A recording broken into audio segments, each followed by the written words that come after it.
नमस्कार मंडळींनो, मी निकिता. तर आपण आज बनवणार आहोत पालक पनीरची भाजी. तर त्यासाठी काय काय साहित्य लागतं मी तुम्हाला पुढे दाखवतेच. रेसिपी पूर्ण बघा.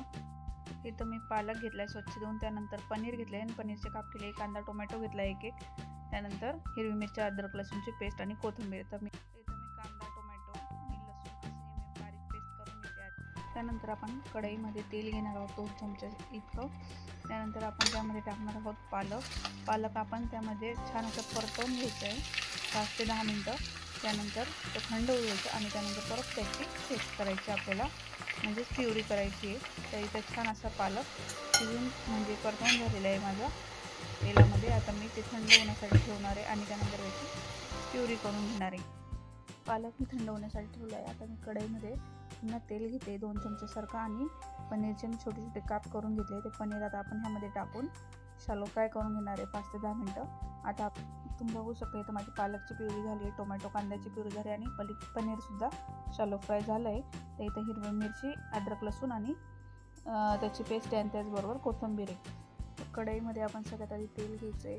तेल छान असं गरम झालं की त्यात थोडेसे जिरे मोहरी टाकून आपण त्यानंतर टोमॅटोची जी प्युरी आपली ती आपण त्यामध्ये टाकून 5 ते 10 मिनटं ती पण छान अशी परतवून घ्यायची आहे. जो कच्चापणा होता तो सगळा त्यातनं निघून जाईल, कारण आपण जे टोमॅटोची प्युरी केली होती ती कांदा टोमॅटोची ती कच्ची होती. तर आता ती पूर्ण छान अशी तेलात फ्राय करून घ्यायचं आहे. टोमॅटो कांद्याची पेस्ट छान अशी आपली परतवून झाली की त्यानंतर आपण त्यामध्ये हिरवा मिरचीचा मसाला टाकणार आहे.